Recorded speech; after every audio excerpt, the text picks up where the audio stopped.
Super Carlin Brothers is sponsored by BetterHelp. The new year doesn't require a new you, maybe just a less burdened you. Therapy can help easily identify what weighs you down. Start by taking care of you. Visit betterhelp.com/super for 10% off. How does Voldemort fly? Hey, brother! Y'all, last week we dove into Hagrid's mystery flight to retrieve Harry from the hut on the rock. And in order to clear all of our bases, we had to at least address the fact that Voldemort himself can fly, and Hagrid was a former classmate of Tom Riddle's, but no, of course, that's not how Hagrid flew. But it did spark quite a few comments from folks asking, how exactly does Voldemort fly? Which is a great question because for one, it just goes completely unexplained. He can just do it. And for two, it seems like this piece of information really shocks members of the Order of the Phoenix. It happened just after we broke out of the circle. Mad-Eye and Dung were close by us. They were heading north too. Voldemort, he can fly. Went straight for them. And this is arguably the Order at the height of their power. They are stacked with great wizards, aurors, intel, and a leaked, incorrect trail of information. But despite all of that, the Order is shocked. I mean, witnessing new magic is a tall order for a group with this pedigree. So how does it work? Does it have something to do with Voldemort being, disembodied, bottling some experience attached to the vapor-like state he exists in after the spell backfires on Harry in Godric's Hollow all those years ago? Feels like a good start, but if so, then how could he teach the only other character we see capable of the skill, Severus Snape? Like, he can't exactly share that experience, and let's face it, even if he could, Voldemort wouldn't. So what we're left with is a huge mystery with no real concrete explanation, but I think we may have found a thread inside of a seemingly different branch of magic that explains everything. Today, we explain how Occlumency is the key to unsupported flight.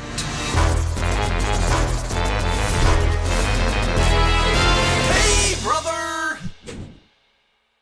Hey, you know what else flies? Ducks. And where do they land? To Curry, way downtown, bang! Bang! Oh, what a shot from Curry! Augusta. Did it go in? Did it go in? Cops! Oh! I was like, there's no way I'm getting it on the first try. Woo! They have instincts, they know where to go. But how does flying work in Harry Potter? Well, this is for sure an area where the water can feel a little murky because in the movies, this power is not treated like some crazy one-off unique ability. Instead, you see tons of the Death Eaters flying around and causing havoc, and in the Battle of the Ministry, it even looks like most of the Order can do it as well. Heck, everyone's even considered enough to color coordinate themselves for our benefit. Thanks, guys. However, this is not the truth of the wizarding world at all. In the books, there are only ever 2 characters that can fly without the support of some kind of other magical instrument, vehicle, or beast, like a broomstick or a car or a thestral. And again, that's Voldemort and Snape, with the first occurrence taking place in the Battle of the Seven Potters as Harry departs the Dursleys for goodsies.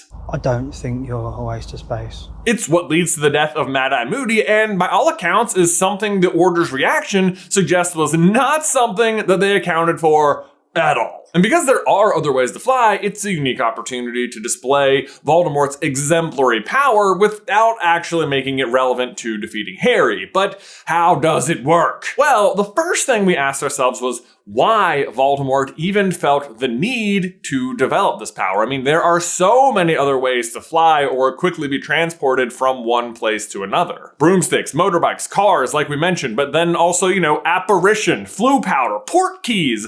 As far as getting from A to B, unsupported flight is arguably the least effective way to do it, especially if it requires such extreme skill to perform. Yeah, I'll see you over there. Do you want to just apparate or no, I'm gonna fly. Okay, that's cool. So let's go.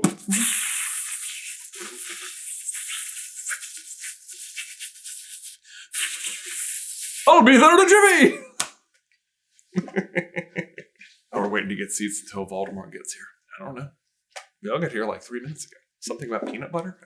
And y'all, let's just give a quick pause, give a huge thank you to today's sponsor, Factor. Every January, I wake up with big main character energy. The whole, this year I'm gonna eat perfectly. I'm gonna meal prep. I'm gonna become a person who owns glass containers. But then, it's 6:30 p.m. and I'm starving and I'm Googling. How long can cereal legally be considered dinner?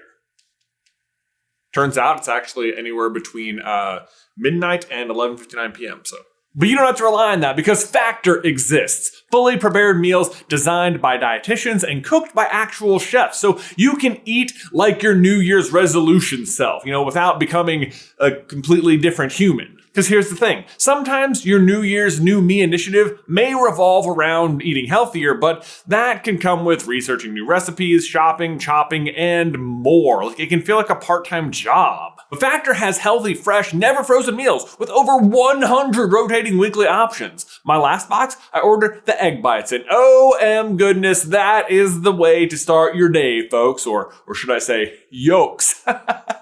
Nailed it. So head on over to factormeals.com/super50off and use code super50off to get 50% off your first Factor box plus free breakfast for 1 year. Offer only valid for new Factor customers with code and qualifying auto-renewing subscription purchase. Make healthier eating easy with Factor. Don't get me wrong, it's a cool flex. It's just a tad unnecessary, but I think Dumbledore gives us the answer to this question right here when teaching Harry why Voldemort prefers Horcruxes to something like the Philosopher's Stone. While the elixir of life does indeed extend life, it must be drunk regularly for all eternity, if the drinker is to maintain their immortality. Therefore, Voldemort would be entirely dependent upon the elixir, and if it ran out, or was contaminated, or if the stone was stolen, he would die. Just like any other man. Voldemort likes to operate alone, remember. I believe that he would have found the thought of being dependent, even on the elixir, intolerable. So the writing is on the wall, again, little Chamber of Secrets reference for you HP nerds out there. You've murdered my cat. Oh wait, that's all of us. Group high five! Nailed it. Point is, you see where I'm going. Unsupported flight appeals to Voldemort as an option because it's unsupported. It relies on no other person or magical artifact. It cannot run out or become contaminated. It can't be stolen. And it's interesting to see all this laid out, especially coming to such a head in the Battle of the Seven Potters, and even more so when compared to the Philosopher's Stone of all things. First, let's look at how both Harry and Voldemort exist in this battle. Voldemort debuts his shiny new solo power of flight reliant on nobody, while Harry, on the other hand, is riding in the sidecar of the motorbike, relying not just on the motorbike for flight, but on Hagrid to steer. Harry and Voldemort could not be in two more opposite positions during this battle, and their positioning speaks volumes about their characters. Voldemort won't let the other Death Eaters kill Harry, insisting upon doing it himself, which, as we all know, doesn't work. Whilst Harry has 13 other people willing to die for him, one of whom, Mad Eye, actually does. It comes down to trusting others versus not trusting others, and we know who wins. And in this case, we can tie it right back to the Philosopher's Stone, which, if you recall, produces the elixir of life and turns metal into gold. So stick with me, this is actually a really fun fact about how the Philosopher's Stone is made. See, here in the real world, there are these scrolls called Ripley scrolls that detail the exact way to make a Philosopher's Stone. They're super duper beautiful works of art, but they all end the same way, by finally combining three stones, a red, black, and white stone, which makes the final Philosopher's Stone. I'm not making this up, these scrolls were direct inspiration for Harry Potter, and there are three characters who represent the three stones. You've got Rubeus Hagrid, Rubeus means red, Albus Dumbledore, Albus means white, and Sirius Black. Black means, black. Thought you ought to know. And if we go back to the battle with Harry, Harry is riding with Hagrid on Sirius's bike with a wand whose core is from Dumbledore's Phoenix Fox. And what is produced? Gold. What do you know? Trust. A key component of the overarching theme of the story, which is love. Two things Harry can do that Voldemort cannot. Big deal. In fact, just after the battle, when the Order is afraid one of them has leaked information or betrayed Harry to Voldemort, Harry shuts them down immediately. We've got to trust each other. I trust all of you. I don't think anyone in this room would ever sell me to Voldemort. And I know you guys are sitting there like, dang, this Philosopher's Stone stuff is fascinating, but what does it have to do with flying? And the answer is everything. This philosophy is at the core of it, because it would be easy to think of flying as like a really cool and good thing, and yet in Harry Potter, the evidence is to the contrary. For unsupported flight, regular flight, Good thing. This is just like magic! But like, check this out. Look how long it takes Voldemort to learn to fly the way he does. 71 years. That's how old he is. 71 years until he cracks the code. Meanwhile, how long does it take Harry to learn how to fly? He mounted the broom and kicked hard against the ground, and up he soared. Air rushed through his hair, and his robes whipped out behind him. And in a rush of fierce joy, he realized he'd found something he could do without being taught. This was easy. This was wonderful. It only took me like, 10 seconds? 11 tops. Yeah, give it, I don't know, like couple seconds. Broken vase, couple laps around the living room as a baby. Not sure we're fully counting that. But from there, again, compare the circumstances. Harry's first flight is to defend Neville and stand up to Malfoy. Voldemort's is to kill Harry by himself. And yes, I can hear all you guys typing like, wait, are you saying Tom Riddle never flew a broom? And it's difficult to say. I mean, he's good at pretty much everything, but we never see him do it. And I'm sure he'd rather just apparate than rely on a broom. Plus, Tom has nothing to gain from flying in terms of like fun or joy. Like such things are foreign to him. But they are not to Harry, who initially considers that memory so powerful, he tries to use it to conjure a Patronus in his lessons with Lupin. Now, of course, he eventually needs to switch to a much more powerful memory, but the point is, the Patronus is one of Harry's signature and most powerful spells, and he's good at it because he's great at tapping into those emotions. Something that serves him really well in that way, but really poorly in another category of magic: Occlumency, the magical defense of the mind. So here's what always bothered me about Occlumency and Harry, and it's how shocking it is that he's not good at it. I mean, it is super plot convenient because Voldemort is unable to like lure Harry to the Ministry, but like all other forms of defensive magic, Harry is great at. Better than Hermione even. Okay, sorry. He leads and instructs the members of the DA, and yet he has like almost no knack for Occlumency. But then on the other hand, Voldemort does? Like it doesn't feel like it adds up. Like defensive magic that Voldemort is amazing at, but Harry is terrible at? Like, excuse me? It just doesn't fit. Until you really pay attention to Snape's description and instruction when they first begin lessons. Occlumency, Potter, the magical defense of the mind against external penetration.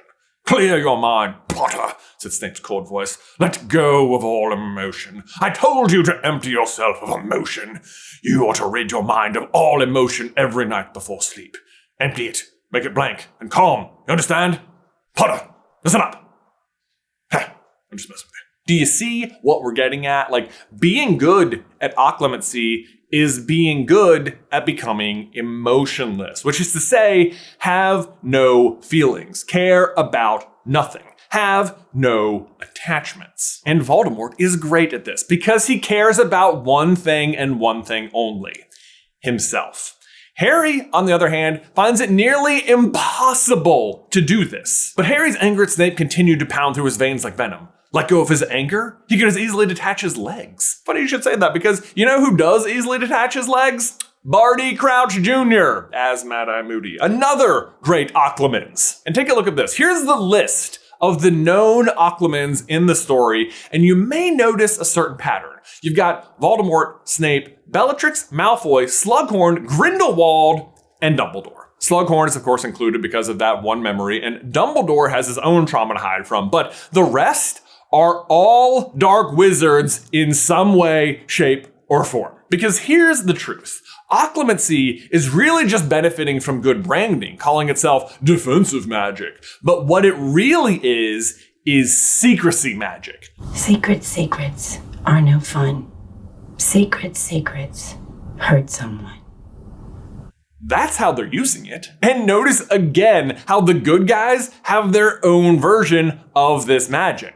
The Fidelius charm, yet again relying on one another to keep a secret rather than doing it themselves like Voldemort. But that brings us back to flying, where as a reminder, only 2 wizards are ever able to achieve this feat: Voldemort and Snape, who just so happen to be the 2 very best Occlumens in the entire story, even more so than Dumbledore. who, by the way, I'm sure could achieve this if he wanted to, but never would. This would be an example of one of those powers mentioned by McGonagall and Dumbledore back in like the very first chapter. Voldemort had powers I will never have, only because you're too, well, noble to use them. But this Snape-Voldemort correlation is one that seems particularly significant to me because not only are they the best Occluments, but they are the two characters who have the fewest attachments, if any, and who rely on the least amount of other people. They are the most self-sufficient. But Harry's greatest strength is his ability to love. Big deal. Which means he trusts others and accepts the support of his friends, his parents, the Quidditch team, the DA, and the Order of the Phoenix. They lift him up. But Voldemort can do none of that. None. And as such, he can clear his mind of all emotion, let go of all worldly attachment. So sure, that keeps him untethered. Something only the darkest of us could ever truly accomplish. Voldemort's ability to fly is an impressive feat of magic, but it's not great or desirable. If anything, it's just plain sad. So sure, Snape and Voldemort, the only two characters who can fly, but it's for a very specific reason. Harry has his friends to lift himself up. Voldemort must lift himself up. And in this case, he is so singular, he has literally left every emotion and connection and anger behind and lifted himself right off the ground.